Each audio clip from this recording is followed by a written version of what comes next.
Hey guys, welcome to Tactically Inappropriate. We have a treat for you guys tonight. We are here with the president of the National Association of Gun Rights, Dudley Brown. Hey Dudley, how are you doing tonight? Hi, thanks for having me, We Chris. are, This is a treat. I've been waiting for the invite.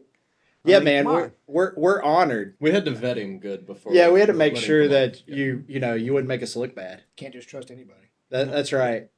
Our show's pretty, you know, on the mark. So we got to make sure that you're not going to say anything too inappropriate on here. Yeah, you guys are you guys the straight laced ones here? Yeah, yeah, We're in trouble. yeah. We're in a lot of trouble. We're the straight laced ones. So Right. Dudley, there's a lot going on in the world, man. What have you been up to? What's been the main thing that you've been working on over the last few months? Well, of course, anybody who's been watching Washington D.C., you can see an administration that's kind of flailing around. It'll do some good things on the Second Amendment, and then it'll take a couple steps back, and then it'll act like it didn't know what was going on. And I'll confess that's frustrating to those of us who are, I don't know, I want to use the term professionals in politics, and I've been doing this as a gun lobbyist now for 33 years. No Uh, way. You're not a day over 45. There's no yeah, way. uh, He I'll pay you started money early. later, Chris. Um, that we, you kind of, you always take politicians with a grain of salt, especially when everyone says, "Oh, this one's different." And but the first term with Donald Trump was abysmal for anybody who cares about the Second Amendment. Abysmal. And any group who tells you different is either one lying to you or is a part of the problem. Sometimes both. They're It's paid blinded. off by They're APAC. blinded. Yeah. Yeah. And it was a disaster of epic proportions, and had not been for some groups holding the line, and ours was the main group for sure. Uh, we would have had some really bad stuff under a Republican White House. Of course, it signaled for Biden that it was okay for him to push red flag, which is what he did successfully Right. in the Bipartisan Safer Communities Act. And we were frustrated. We thought that maybe this second Trump term might be better, and it has been in some ways. But then we got people like Bondi. We have bureaucrats within the Department of Justice making just ludicrous arguments, and it gets frustrating. So when when one of our projects that's literally 15 years in the making, which was the veterans gun ban, we finally got the administration to take action and remove, not only to stop entering veterans who were entered in the prohibited persons database list, but also to remove the data of those who were illegally entered in the past in 15 years. And now that's yet to be proven that they're going to do that. They say they're going to, and we're going to hold them accountable to it. Question is, can we get it all done, before the end For the midterms. Yeah. of the current term? I mean, Right. Yeah, we and got and 8 many months. people in politics are paying attention. You have to pay attention to the midterms, because really January of 2027 is when it's likely that one chamber is going to be controlled by the Democrats. And so anything good has to come before then, really, most of it. I think most of the things that can be done without legislation, many of them have been done. But there's some frustrating parts, like the engaged in business rule that was promulgated Yeah. under Biden. That has not been reversed. That is an easy stroke of the pen. And we were pushing Attorney General Bondi very hard on that. Well, we knew we're from Florida, so we knew she wasn't pro 2A. I mean, she was the problem here, or Yeah. part of the problem here. A big problem. Right. Just And because they got an and R we beside their name doesn't mean they're worth anything. That's right. We warned the administration over and over again, but and we were pretty much banging the gong for them to get rid of her early on, but especially in the last number of months. Todd Blanche, who's taken over then as acting Attorney General, is I don't know. I think he's certainly better than Bondi.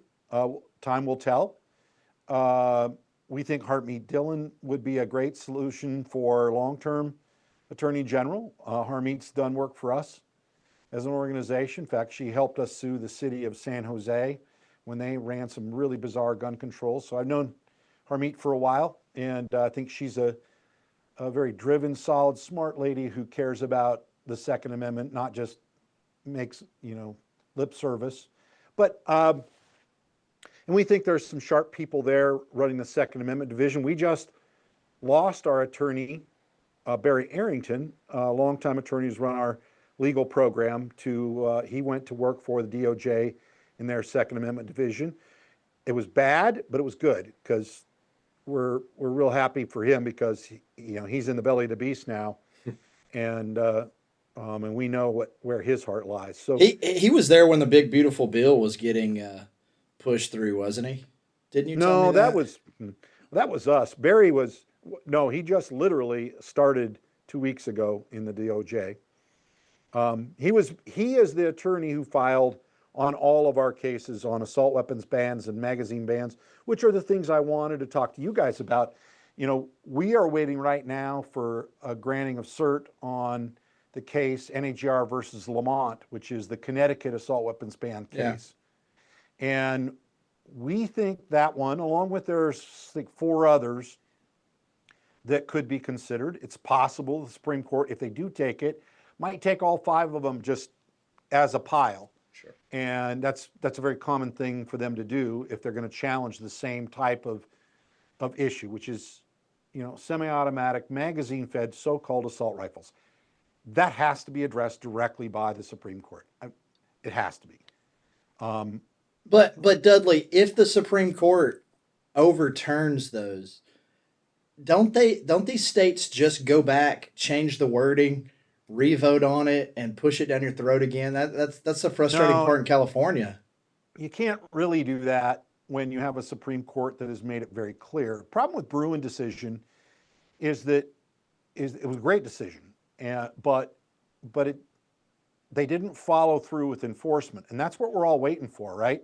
We're coming up on 4 years now since the Bruen decision this summer, and we're going to have no real clarifying language on it. And we've tried very hard. In fact, let me tell you first, when the Bruen decision came down in the summer of 22, I was actually on the Hill lobbying against the Bipartisan Safer Communities Act. And that was, just a big package of gun control run by a Democrat from Connecticut and John Cornyn of Texas. Yep. And so I was on the Hill lobbying. Now, we knew in advance that the decision on the Bruen case was coming up, and we also knew that it was being written by Clarence Thomas. Can't tell you how I know, but I knew, and which was a good sign. And we know Justice Thomas has been aching to write a big Second Amendment case. Yeah. And so when we knew he was writing it, we were excited. Well, I was literally walking across from the House to the Senate. I think I was going for a meeting with Senator Mike Lee at the time, and I got the phone call from then my chairman of the board and the man who was our chief legal counsel at that time, and who also is right now the White House chief counsel, Dave Warrington. And Dave called and said, I just read the opinion. I just skimmed through it. It's everything we wanted. And so, of course, as we read through it, we realized how great it was.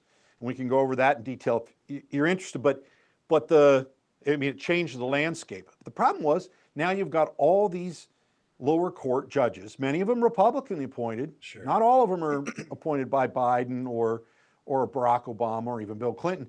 And so, and these judges don't want to follow Bruen. In fact, many of their cases in their decisions, literally on semi-automatic rifles, are going completely against Bruen and the precedent Bruen, which we think should make Supreme Court justices pretty angry. It usually does. So we're trying to get those cases. So we immediately sat down and said, all right, here's our game plan. Let's file assault weapons ban challenges and magazine ban challenges in Hawaii, in Colorado, where I live here, in Superior, Colorado, in Chicago. At the time, it was Naperville, but Illinois. And then, of course, when the state passed an assault weapons ban, we wrapped that up in the same case. So Illinois, Connecticut, and you'll recall Massachusetts. It was signed into law by then Governor Mitt Romney. And nothing pleases me more than to kick the butt of Mitt Romney in any manner, even if he's no longer in office. It's still, I feel a moral duty to kick him. And remind everybody, we were all told by every Republican in 2012. I was a Republican national delegate, the National Convention in 2012 down in Tampa, and I was told, oh, well, Mitt Romney's, he's the best we're ever going to get, and he's way better than Democrats. I'm like, no, actually, he's worse. No, he was worse. He advanced leftist causes under the R name, and that's worse than actually being a Democrat. Right. Yeah, They shouldn't blame the Democrat. Right. And they do that all the time. If you get a Republican like Mitt Romney in, it's always that case. Because they can advance that stuff a little bit further than the Democrats. Because if a Democrat does it, we all jump up and scream and holler. But if a Republican does it, we're like, hold on, is it so bad? They're good intentions. Are we should we compromise? Should we? And it's just a bunch of bullshit. You know that. Well, I try and tell gun owners, my advice to gun owners is have a higher bar for people who claim they're on your side, whether it's Republicans or conservatives. Right. No, don't make the perfect the enemy of the good, but have a higher bar, ask for more, expect more. And when a Republican, when someone who's supposed to be on your side, let's say a Republican from Texas, maybe in the U.S. Senate, when their last name Cornyn. Yeah, we won't talk about his name, but his initials are John Cornyn. But when you get one of those guys, you must pull out all the stops and punish them. You must punish them. If you don't, you basically condition politicians to do the wrong thing all the time. I always say politicians are like puppy dogs, like Cocker Spaniels. They're going to piddle on the carpet. It's just a matter of time, right? And if you give them a treat every time they piddle on the carpet, what are they going to do? Chances are piddle more. Yeah, that's right. Yeah, wad the paper up and smack them real hard, over and over and over again. That's the way to housebreak the puppy. And with politicians, they're the same way. They must know that there are repercussions for bad behavior, and what they do to us in a legislative season in Congress or in your state legislature, you're going to turn around and do to them in the next election season. You might not beat them, but you're going to cause them an enormous amount of pain. And there's nothing against politicians to change their behavior and, frankly, change the behavior of other politicians, as in seeing people get challenged, especially in primaries. So, anytime someone, especially who claims to be an advocate or a leader on Second Amendment issues, claims, oh, well, we just want to do what's best for somebody who's slightly better, pretty much reject them, run from them, they're an idiot. The problem we see in the 2A community, or that I see quite often, is that we make excuses for our politician. Well, at least it's not a Democrat. If we'd have had the Democrat in there, you think that's bad. You should live in California. Right. I mean, we should be, like you said, we should be holding them to a higher standard than we should Democrats, because we know what Democrats are going to do. Well, the criteria in California, and frankly in Colorado now, I think Colorado might even be more blue than California. Really? Right now. Oh yeah, it's bad. And the criteria is a little different when you're fighting here. And it's a little bit different in New Jersey. But, be careful calling a politician a hero.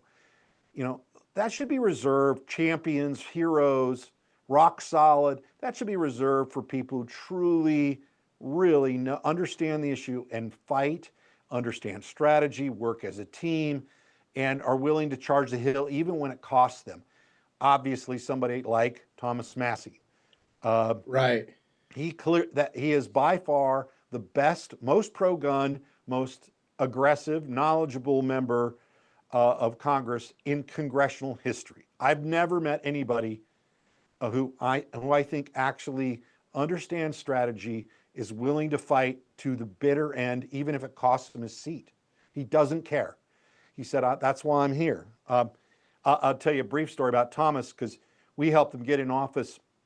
And those of you who don't know, he's in the 4th District of Kentucky, northeastern Kentucky, right as you come underneath Cincinnati and across the border on that north. And go donate to his campaign because Yeah. they're trying to primary him He out. needs it. They're trying to get rid of him with a woke ex-Navy SEAL. Yep.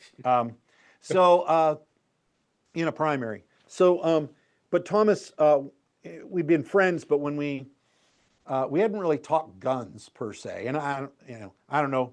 All humility set aside, I'm pretty sure I'm the only CEO of a national gun rights group who's a gun person. This isn't my office collection behind me. This is my vault, my personal vault, and I'm a competitive shooter.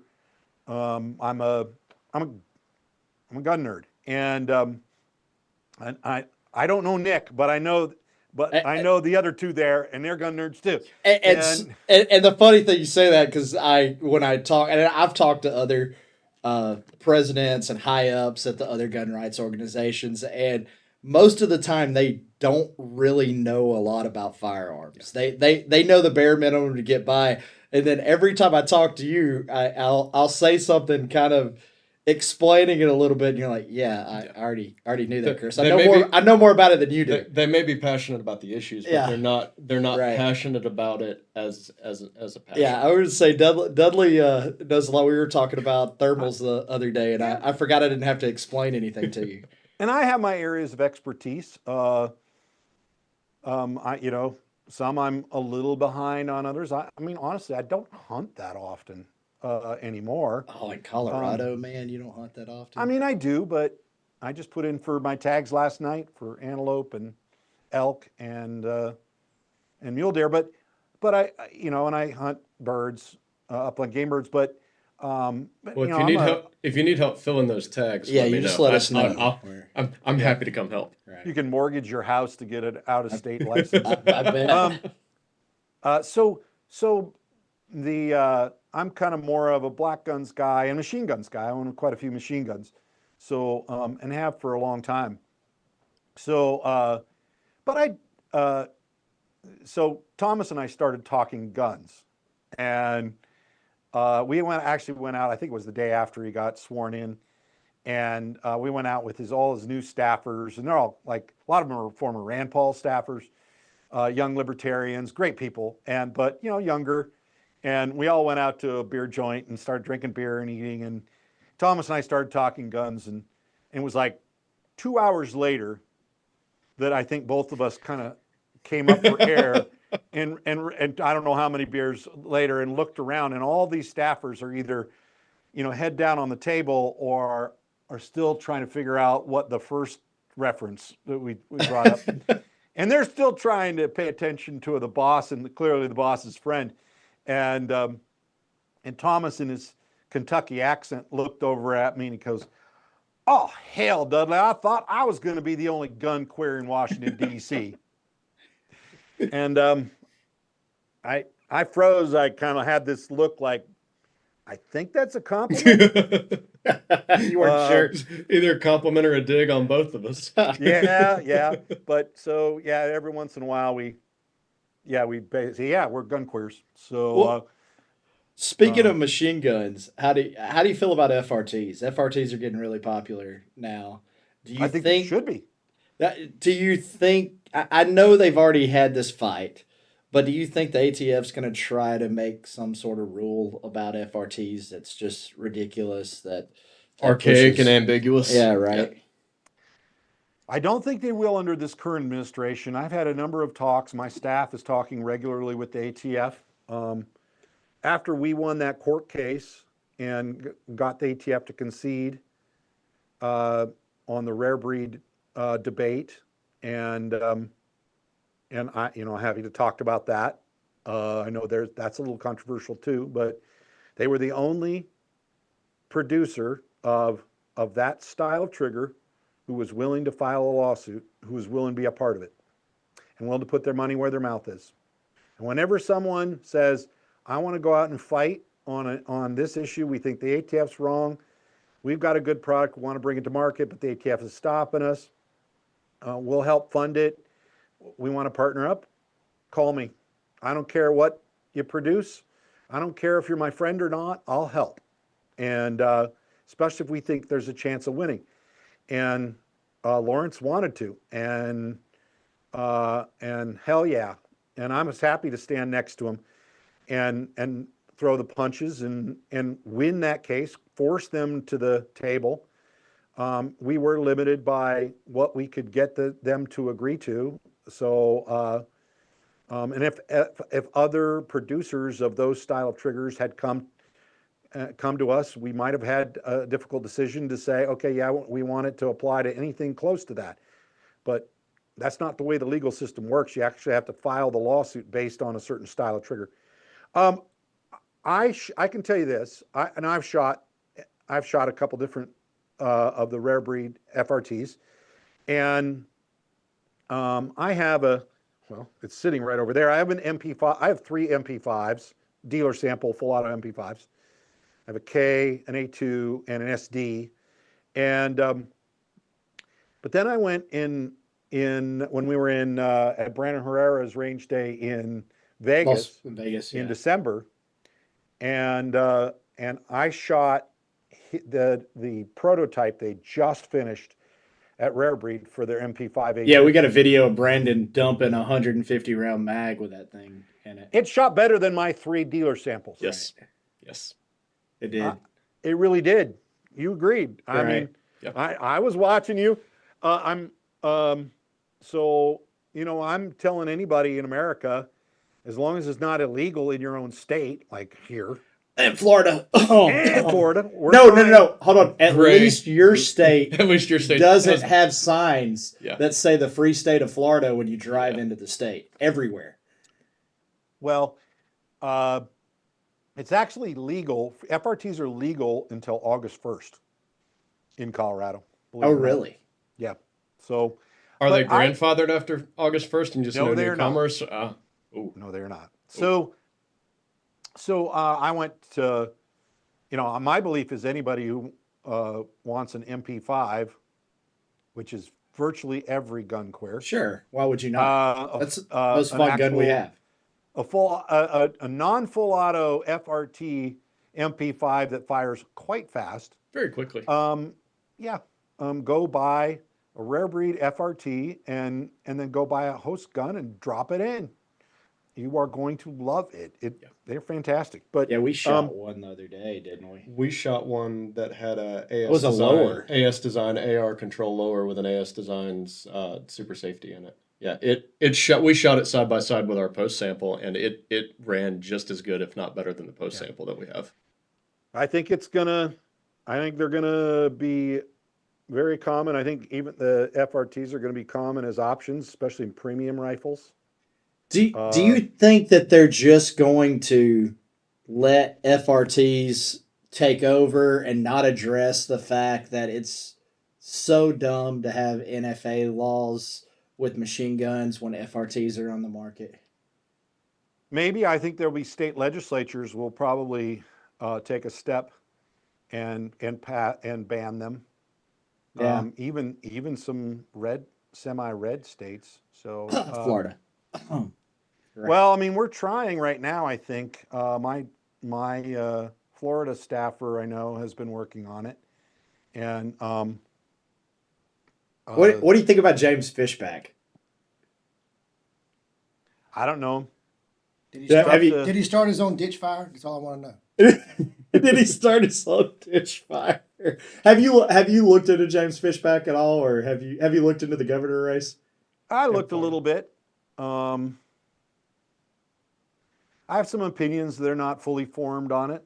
I'm a little skeptical of all the candidates, frankly. Yeah, me too. So, I mean, you guys have had other than DeSantis, you've had a long history of shitbirds. Shit candidate after shit. I mean, Republicans and Dems. Even DeSantis isn't pro 2A. It's the same. I disagree. You do? Really? Yeah, yeah. Well, he I hasn't. know, I know, I know Ron from his time in the House. Ron served in the U.S. House, and so I used to go to dinner with him a lot. Um, and I think when he was there, I had listed him in the top 15 most hardcore conservative pro-gun members of Congress. So let me ask you this, if that's the case. And Not bad. I I understand, but he has a supermajority in the House, a supermajority in the Senate, and we still have red flag laws. We still have 3-day waiting period. Waiting periods. 18 to 20-year-olds still can't buy long guns or any firearm, and we have FRT. Well, it's rate increasing device laws. Yeah. So, and I won't make apologies for any politician, but I mean, you guys have a legislature that is pretty much unbelievably disastrous. They are. Remember, Absolutely. the Cocker Spaniels analogy that I was using earlier, and you had a lobbyist for the NRA there for many, many, many years. Marion. The cat lady. Yeah, Marion. And that lady took big fat money and handed out A ratings to all her friends, and that's Yes, all she it did. was. And Yes, it didn't matter was. how anybody voted. I remember pushing for constitutional carry in this state, that was many years ago, and having her run around and kill it by just whispering in all the rhinos' ears. I mean, you guys have a rhino preserve, and the only way to fix a rhino preserve is declare open season on them. Challenge them in every primary, and go after them. The great part is you don't need. There's no limit to how many rounds you can carry in your gun. You don't need to gut them. You don't need a tag. And frankly, you don't even need to clean them at the end. You just leave them lie in the field to advertise to all the other rhinos that there's a dead rhino corpse here. Now, of course, I'm talking politically for the humor bared, but metaphorically here. but Nick's upset now. Nick was like, "Oh, I really like this guy." Oh, Nick's loading his rhino gun over there. I mean, I've heard people claim that they're always out, keeping the Republicans accountable. I literally my entire career has been a rhino hunter, and that's why most of the Republican Party and certainly in Colorado and many parts of the country hate me, because I don't give two craps about the party. Right. I mean, I'm a Republican right now, although there are many things that don't want me to be. I won't say what I was going to say, but I'm not you're not going to offend anyone here, Dudley. You say exactly what you want to say. I have a constituency of a couple million gun owners, and they're hardcores, but they have alliances elsewhere at times, and even though I might disagree with them, so I'm careful to stay in my lane, but I care about issues other than guns, but so I try not to talk about those, especially in this kind of circumstance. So, do you know what the problem is here in Florida with primarying these guys? People really don't understand how bad the gun laws are here in Florida. And when I say bad, yes, they're not California, Illinois, New York, Massachusetts bad. But we probably have the worst gun control in the South. Florida probably ranks 30th. It used to be Texas. Right. Yep. And that's a great example, Chris, that it used to be Texas, and then like it took us 8 years and $2.3 million to pass constitutional carry in Texas. We didn't even pass it in Florida. A judge just overturned the law, the bill. No, we passed it, and I'm talking about in Florida. And yeah, Florida was the case of it took Ron DeSantis to do it. And he finally dove in on constitutional carry, and frankly, I don't think a lot of their leadership just wouldn't oppose him. Even though they did privately, they couldn't do it publicly. And now, if you look back at the last number of primaries, I mean, candidate recruitment is difficult for us, but we're always happy to recruit candidates against Republicans, especially in states like Florida, where they should be a lot better. And that's the only. It is not easy. It's simple. It's a simple answer. It's not easy. The only way to do it is to come back over and over and over again and challenge these people so they can't spend their time golfing. Right. They have to campaign, and they don't have a God-given right to the nomination within the Republican Party just because they served one term or two terms. And a lot of times we go after even leadership. We don't care. A lot of people say, well, if you're going to go after the king, make sure you kill the king. Otherwise don't go after him. Well, that's a pretty damn high bar to claim. Yeah. It means you'd never go after him. Right. And we've made a history. I've made a career of going after powerful people. Hell, in Texas, we caused 2 speakers of the House to resign in our constitutional carry fight, and literally held news conferences at the footsteps of the Capitol, challenging the governor to resign or sign an apology to my lobbyist, Chris McNutt. And but a lot of that's just having the temerity to stand up on your issues, and frankly, having a real strategy. Most gun groups, frankly, just don't have a strategy. Their strategy is just to get along with people. I'm like, I don't want to get along with them. Right. I don't want to get along with politicians. Frankly, I want every damn politician afraid they're going to get primaried, afraid they're going to lose their next election. That's literally the only thing they're scared of. It is the only thing politicians care about truly is re-election. And money, that is what they use to get reelected. Volunteers, bad press, all of those affect their ability to get reelected. And so if you could cause those things to, cause them, not only show them over and over and over again, not only willing, but we have the ability to affect a lot of those things, to give you bad press, to embarrass you in front of gun owners. And frankly, your town halls end up being a bunch of really mad gun people standing yelling at you, calling you a rhino. And on top of it is prove you coming back. I'm going to do all that, and win or lose, I'm coming back. I'm not giving up. And the reason I say that is if they think that you're just going to go, okay, well, Republican's better than a Democrat anyway. They know you've given up. That's the dumbest thing ever. It's like walking up to a politician and saying, all right, I want you to repeal the increasing rate of fire law in the state of Florida. I know that's a controversial issue. I know there are people on the other side who will scream and yell if you were to vote for this repeal. But I want you to vote for this. By the way, I always vote Republican, and in fact I have a sign tattooed on my forehead that says, on the Republican plantation. And no matter what, I'm voting for you.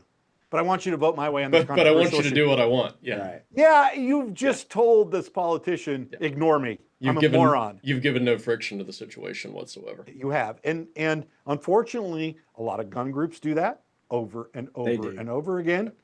And a lot of individuals and a lot of FUDs who, frankly, they care more about their friendship down at the trap league than they actually do about major advances, or it doesn't fit their style of shooting. They're like, well, I don't own any of those black guns. Who cares about them? Right. You don't need those to hunt a deer. Just out sighting in my 270 short mag. That's right. I mean, it's smart to try and convince those people, hey, don't bail. What happens when the black guns people are not here to help you out? But the fact is, people who are into black guns. What's that? Why is it always a race issue? Why you always got to be so racist, Chris? So that's a good overview of strategy that we use, and we try and teach that, and we try and recruit politicians who understand that and then let them know we're going to hold you accountable, especially if we put the effort in to get you elected. But we're always very careful not to put a label on politicians and saying they're a hero unless they are really a hero. Unless they do something that deserves the title. Yeah. There's a group in Washington, D.C., and it's really small.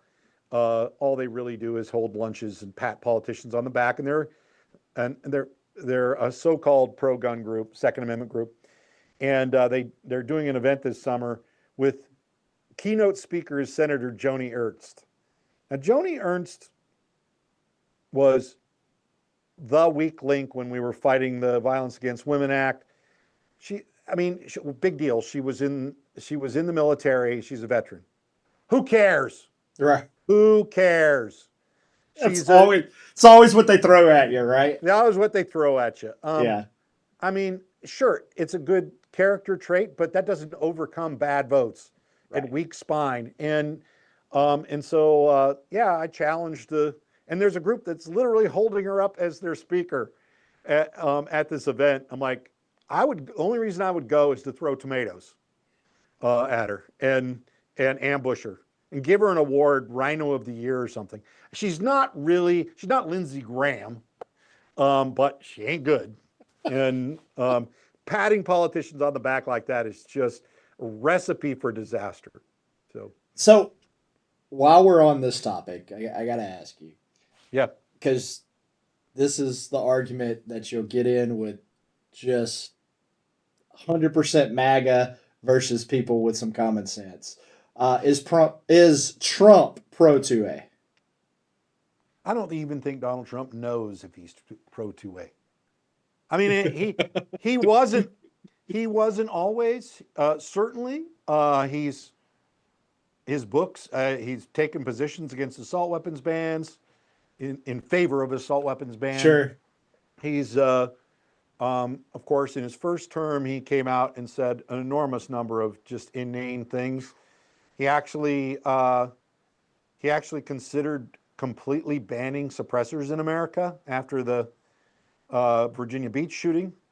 And that was while wasn't his son petitioning for suppressors at the same time?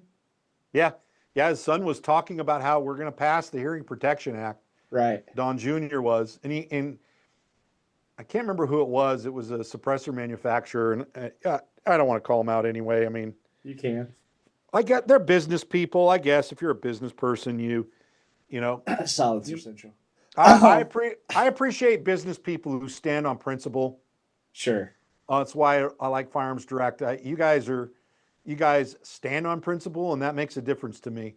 I think Palmetto State Armory is really sowing their oats. I'm liking that when big manufacturers and distributors and wholesalers will actually stand up and say, yeah, you know what?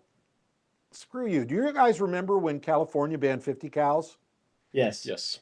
And to their credit, I've never seen this from Barrett, certainly not long thereafter did they bail on that kind of stiff spine, but they told the state of California, well, we're not selling any 50 cals in your state, and even to law enforcement. And good for them. Yeah, I mean, good for them. And that would probably cost them a decent amount of money. So I don't think anybody who says they can predict what Donald Trump's going to do, yeah, that's fair. they're smoking crack. Yeah. He can't predict what he's going to do. How can we? As much he's a politician. When you run for office, you're a politician. Period. Right. End of sentence. Right. When you're sitting in the office, you're definitely a politician. He's pretty good at having a position and taking 180 degrees the other way, and then saying, "What are you talking about? I never did that." That's the definition of a politician. I've seen that before. But Dudley, he carries a Smith & Wesson revolver. You didn't know that? No, he doesn't. That's what the card said. That's what it said, man. No, he doesn't. That's what the teleprompter said at the time. How many times do you think the man shot a gun? I think for and I'm critical in a number of areas, but one of my rules is don't lie to gun owners. Sure. They've had smoke blown up their skirt for so many years. I'm just not going to lie about it. if I'm asked, about something Donald Trump did, I'm gonna tell you. I'm gonna tell you the behind the scenes stuff I know, the stuff I suspect, and I'll give it to you as opinion and just that. But it took an enormous amount of work in the first term to try to keep him from literally handing the kind of victories to the left that were unprecedented. If you recall, and he could have done it too. He would have had the support from his own base to do it. Well, he was doing it when he had the meeting in the White House with John Cornyn on one side and Dianne Feinstein on the other, and you recall he was patting Dianne Feinstein on her hands and saying, "Don't worry, we'll get you what you want," and she was cackling like a little witch, because she was 102 at the time. Yeah, exactly. And she was thinking, I'm in another world. This guy's going to get me what I want. I thought he was Satan, but if he gets me what I want, I'll strike a deal with the devil. And so, that was a very terrible time in American history. We were that close to Republican leadership capitulating to Democrat leadership and a president who was in favor of of red flag laws expansion. Remember, he said, take the guns first, due process later, which is no due process. Yep. Which is what we have in Florida, by the way. And then he went to a whole bunch of inane things. I'm testifying next week in front of the U.S. Senate Homeland Security Committee. Senator Rand Paul is the chairman, and I'm testifying on the use of both the First Amendment and the Second Amendment simultaneously. If you recall, during that Minneapolis shooting of Preddy by the ICE agents, that regardless of what you think of that, when the White House, Kash Patel, and a whole bunch of administrative officials, then Donald Trump, came out and said, you can't do that, you can't carry a gun at a protest. Sure. Absolute, complete bullshit. Yes, it is. Not only can you, but it's broad history and tradition of it. Yep. And that is silliness. And there's the fact that it came out of their mouths. Now, there might be state legislatures or state laws that were passed that would limit that, and there are some in Minneapolis. It's questionable whether they were truly would have affected Preddy, but I don't care if a state law says you can't practice your First and Second Amendment rights. That's what we have this thing called the Bill of Rights, and it doesn't limit you. Just pick one. You only get to pick one, guys. Right. And from an organization, we work on both the Second Amendment and the First. Why? Because the First is how we protect the Second Amendment in the modern world. And so if you get rid of the First Amendment right of free speech and free association, Second will be gone in minutes. The only reason we've kept it is because of grassroots pressure. And the First Amendment's been under attack for the last 10 years. They call it hate speech. They want to ban hate speech, but it's just an attack on the First Amendment. It's not just that, Chris. It's in the state of South Carolina, where we just moved our headquarters to. That legislature has toyed with a gag act for many years, and it's a way to shut down nonprofits who lobby the legislature, specifically ours. They were trying to shut us up on constitutional carry. That's back when Nikki Haley was governor, 14 years ago. I don't remember when it was. So that's what goes when you turn 60 years old, is your memory. So I was getting sued by a county commissioner for making fun of him. I've been making fun of him for years. Making fun of a public figure. Yeah, making fun of him. So he was suing me personally. Making fun of a politician? Yes, we did a cardboard cutout of him and just straight up made fun of him. It was pretty funny. So he was suing me. Did you send him like a tube of Vagisil? Yeah. Well, here's the best part. One of the state, I've done that, by the way. One of the state representatives, Alex Andrade, his firm was representing the county commissioner that was suing me. He put forth legislation that made it harder or made it easier for them to sue you if you were talking about a politician. And it got past the committee. It did not get a vote in the Senate, but it got past the committee.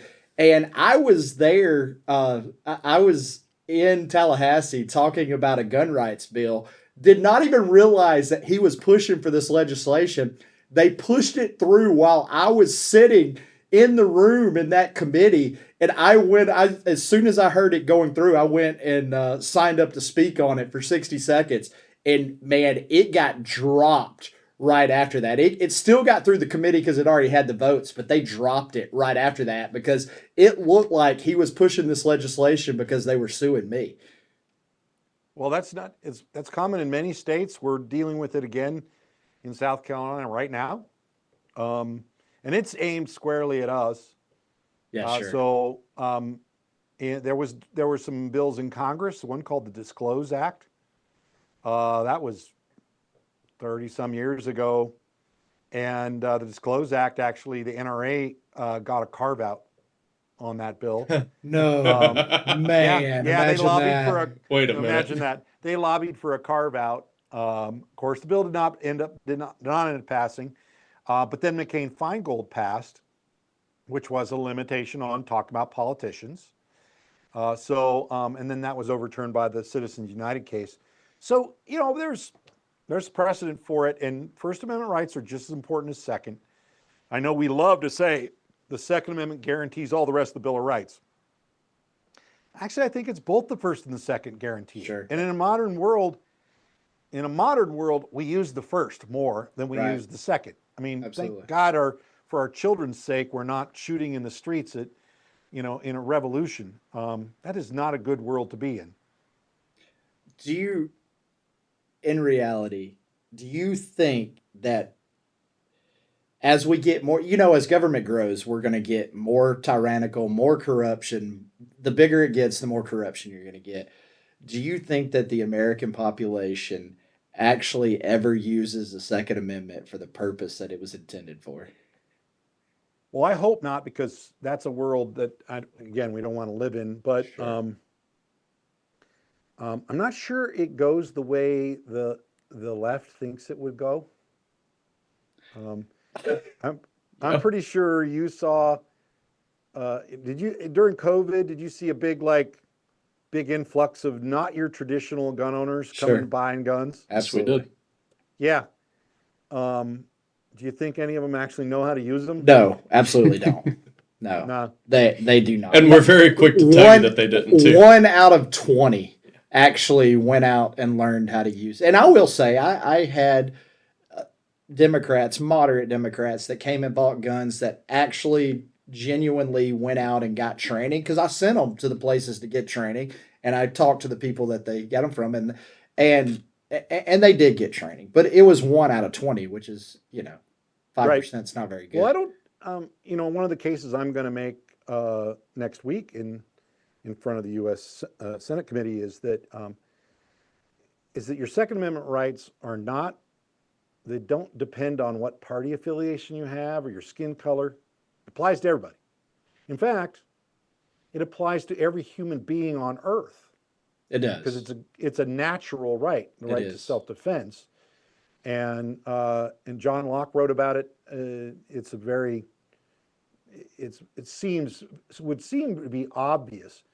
It's one of the things that drives me when I'm arguing at the United Nations on the Arms Trade Treaty. I used to only care about the Americans' rights, and in fact I even say that as long as you're not affecting rights of the United States, I don't care. Do what you want. Then I started thinking about it as I spent time in Geneva and listening to these tin pan dictators who don't want any American guns to flow into their countries or any European guns.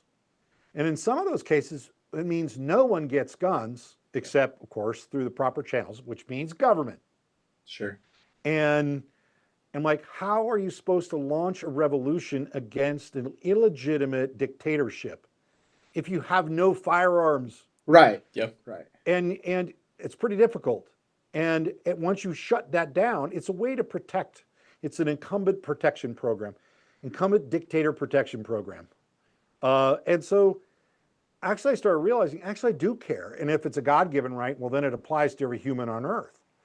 And so, and I know, my donors, they want me to focus on American issues, and I do, because we definitely put in a lot of work to oppose this arms trade treaty.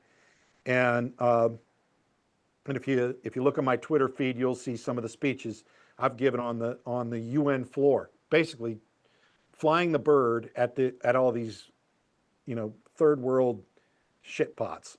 And but you've got something's got to go in the gut of your stomach if you think arrogantly, we're America and we're going to stand alone and we're going to be the only one. That sounds great in a Lee Greenwood song. That's not freaking great, man. Yeah. We're a small portion of this world, and we may not always have this big, massive empire that we have now with this really strong military. I mean, history shows us, that sooner or later it goes away. And so I don't want to be the only damn country that you can go to with any freedoms. I don't. We should want to have allies and friends. Our friends in Canada right now are fighting for their lives. Yeah, they They're are. having guns confiscated. It's true. And I want to help them. We are helping them, actually. We're talking with them, trying to train them. We actually had them down in Florida at our annual strategy class in November. And one of the reasons I was in Nuremberg, Germany, at the International Waffenausstellung, which is... You say that pretty well. He practiced, I'm thinking. Okay. My German's okay. It's an international arms expo there in Germany. They held every year. It's a mini version of SHOT Show. It's about, I don't know, tenth the size of SHOT Show, if that, but still good. And so I was meeting with a number of gun rights groups leaders there and talking with them. And then that's what I've been working on in Switzerland, because the Swiss actually have a decent amount of rights. In fact, I would say the Swiss actually have more rights than New Jersey or Californians. Really? Interesting. Yeah. And maybe even they're getting pretty close to Colorado. Yeah. And they've got a gun group that's willing to fight. And they're a small country of 9 million people. So, and they've taken some steps to preserve their culture. They're now actually stopping immigration pretty dramatically. So I think we should care about those. Maybe it's not all of our bailiwick, but if you care about long term and your kids and grandkids, and if you don't, you're not the kind of person we want to talk to anyway. Yeah. If you don't care about future generations, you should care about what the rest of the world does, because if we're the only ones standing and left alive, I mean, think about all the guns you shoot on that wall. Let's see. What do I see? Is that a Steyr? There's a Chris Vector. There's a Noveski and a Barrett. And Yeah, I'm like, you have a SIG, you have Springfield. These are Glocks. These are guns originally designed outside of the U.S. Some of them still produced now in the U.S., but some of them not. When I was in Schaffhausen, Switzerland, they don't do a lot of the pistol. They do very little production there. Although I just heard a rumor just a few weeks ago that there was a split with SIG USA, and they may be pulling pistol production back to Switzerland. Oh, really? And if that's the case, means we're going to want to buy their pistols from Switzerland. Yep. Right. And I don't know. I like H&Ks. I like a bunch of European guns. And how dare somebody tell me what country I had to buy a gun from? Screw you. I got to buy what I want. Buy it from anywhere I damn well want to. Okay. Yeah. While I have you, I got to ask you about one more thing. One more thing. So in the big beautiful bill, they took away the fee for the tax stamp, but they did not take away the NFA registration. They didn't take away the tax stamp itself. We still have to register SBRs. We still have to register suppressors, but it's a zero fee. now that there's a zero fee, there's a lot of gun groups. I think. Have you guys filed a lawsuit as well? Are you a part of not. it? Is there a chance that the Supreme Court is going to get rid of the NFA registration on the suppressors and the SBRs now that there's a zero fee? If we thought there were a real chance, we would have filed a lawsuit. So what's the reasoning behind there not being a real chance? Well, and I know I told you this late one night at a piano bar at the SHOT Show, but we'd had a lot to drink. We'd had a lot to drink. Yeah, and it was noisy. The dirty little secret is that we could have passed remove suppressors and SBRs and SBSs completely from the NFA. Sure. And we probably could have passed and put the suppressors not into Title I firearms, but into nothing. Literally no regulation. None. Like it's an accessory. Like the Shush Act, which is a bill in Congress that Mike Lee's the Senate sponsor of, and we've run for many years. It's not the Hearing Protection Act, which turns suppressors into firearms. Title Ones, yeah. Title Ones. You still have to fill out your 4473 paperwork, go through, get Big Brother May I. This would be mail order suppressors. And it would also bring disposable suppressors onto the market pretty quickly too, which I think are really close. But you won't do that when you've got all this paperwork looming over your head. Sure.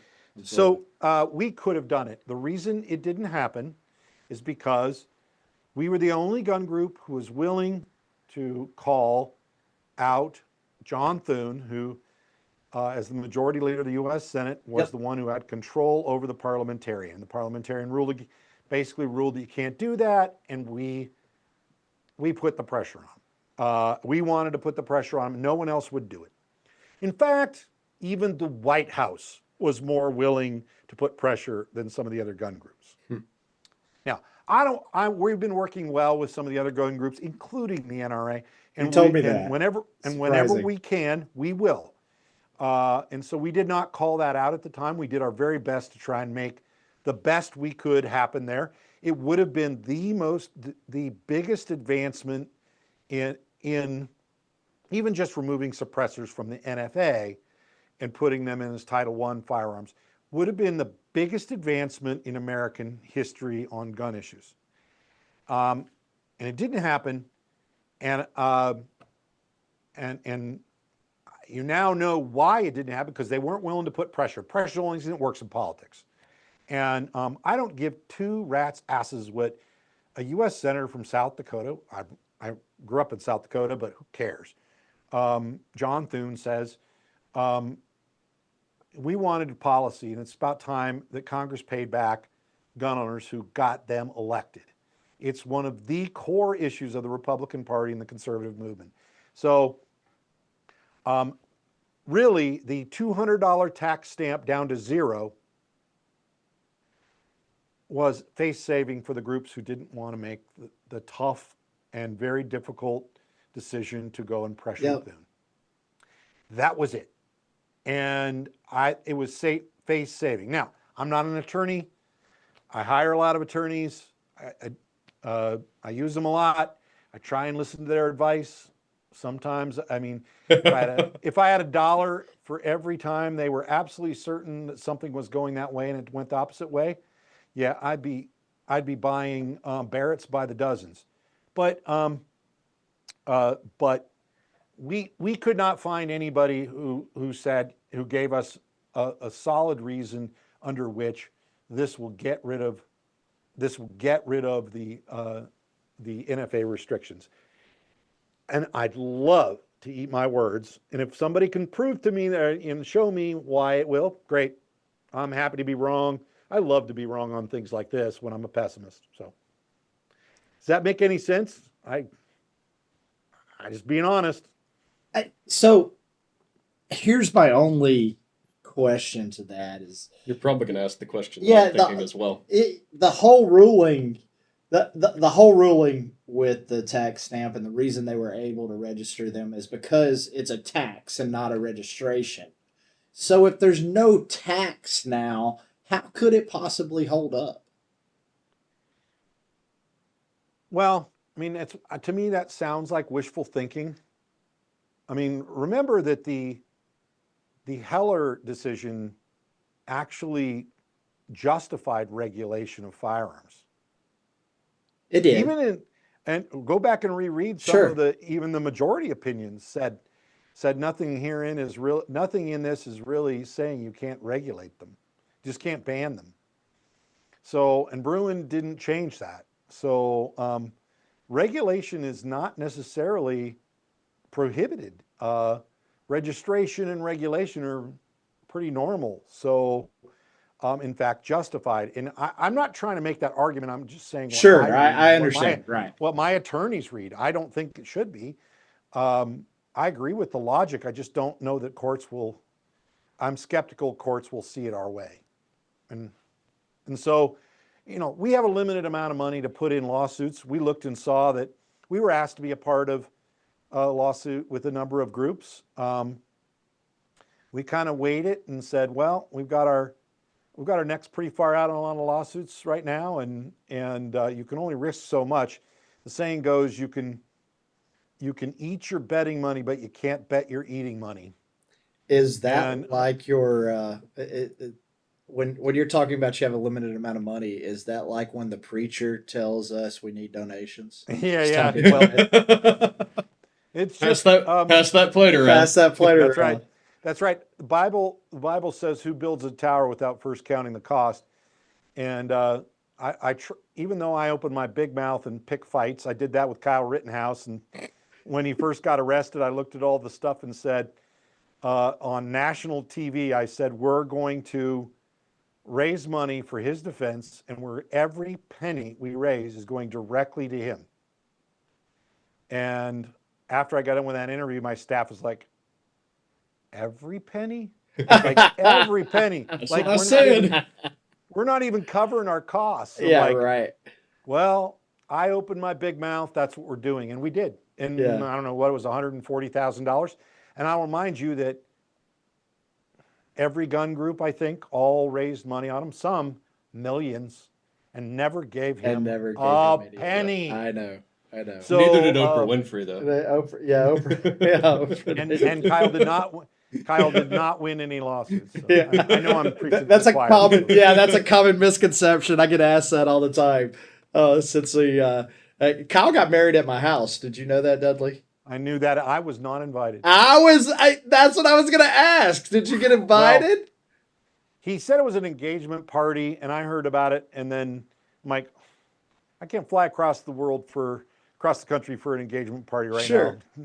And I was pretty busy, but I probably would have, if I'd known it was actually a wedding, I would have gone. Yeah. Well, we were asked like 2 weeks before he got married if he could get married at our house. So it was it that's was good. I like that. It was pretty funny though. So it was it was a lot of fun, an interesting night. Our guy's doing something. I had over there. when Thomas Massey got remarried in November, he brought it up to me and said, mark the date down, but do not tell anyone. Yeah, and because he knew what the megatards were going to do, and and so we had to be very careful, and it was literally a surprise. And so I used my Twitter account to be the bait when he got married, and to announce that he got married, and then did battle with all the conspiracy theorists and dirtbags who attributed things to Thomas. And anybody who knows that guy knows he's the most principled guy you're going to ever meet. So. I can't wait till you introduce me to him. That's gonna be a fun day for me. I want to meet Thomas. So, Dudley, we're running out of time, man. We appreciate you so much for coming on. This has been one of the most enjoyable podcasts we've done in a while. So, I that's loved great. having you on, and I think our viewers have learned a lot, and we shut Nick up for most of the. He said like podcast. 9 words tonight. I did. That was Didn't pull any that's sticky notes off of his chest or anything. probably the best Let's do that part. next time. Yeah, We'll have to drink some bourbon, Nick. Sounds So, good. well, Dudley's going to come visit. We'll try and do this in person next time. Absolutely, Yeah. Dudley's going to come visit, and we'll have you back on when you come visit this summer sometime. sounds good. After we go fishing. After we go fishing. Let's That's go. right. All right. Thank you so much, thanks, Dudley. We guys. appreciate Thanks, having Dudley. you on. Appreciate Thank it. you. Appreciate it.